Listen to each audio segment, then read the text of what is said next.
सृष्टीच्या निर्मितीनंतर जगात सर्वात मोठे आश्चर्याचे आणि धाडसाचे सर्वश्रेष्ठ उदाहरण म्हणजे शिवराय.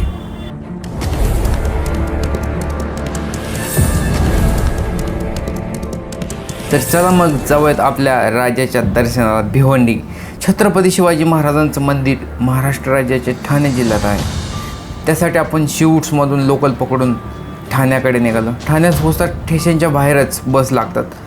ठाणे बस स्टॉपपासून आपल्याला मंदिराकडे जाण्यासाठी 34 किलोमीटर अंतर पार करावं लागतं आहे. तर आपण आता भिवंडीमध्ये उतरलो. भिवंडीमध्ये आल्यानंतर इथून रिक्षा किंवा बस भेटतात. तर आपण बस चॉईस केला आणि बसच्या थ्रू आपण पुढे कंटिन्यू केलं. खूप दिवसातून लालपरीचा प्रवास होता. ड्रायव्हर काकासोबत गप्पा मारत मारत आपण महापोली बस स्टॉपला पोहोचलो.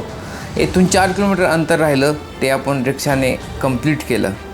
आपण सर्वजण आज एक महत्त्वाच्या ठिकाणी पोहोचलो आहोत, छत्रपती शिवाजी महाराजांचे स्थान. चला त्या पवित्र स्थानाकडे वाटचाल करूयात. प्रवेशद्वारापाशी पोहोचलो.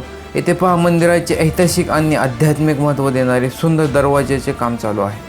आपण मंदिराच्या प्रांगणात प्रवेश करतो.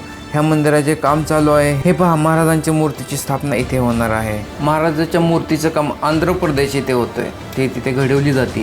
काही दिवसातच ती मूर्ती स्थापन होईल आणि महाराजांचं आपण दर्शन इथूनच घेऊ शकतो. तसेच त्यांच्या आयुष्यातील काही क्षणाचे चित्रीकरण करून इथे प्रदर्शन केलं आहे. भिवंडीचा इतिहास आणि शिवाजी महाराजांची जीवनकथा इथे प्रदर्शित केलेल्या वस्तूद्वारे त्यांची महानता अनुभवते. या पवित्र स्थानाला भेट दिल्याबद्दल सर्वांचे मनापासून आभार. महाराजांना समर्पित या मंदिरातून त्यांचे शौर्य आणि त्यांचे आदर्श इथे आम्हाला समजते. येथून आपल्याला शक्ती आणि प्रेरणा मिळते. जय भवानी, जय शिवराय.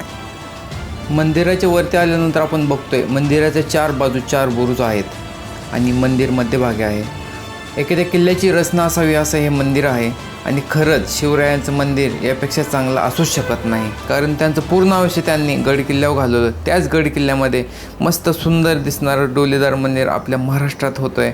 हा गर्वाचा विषय आहे.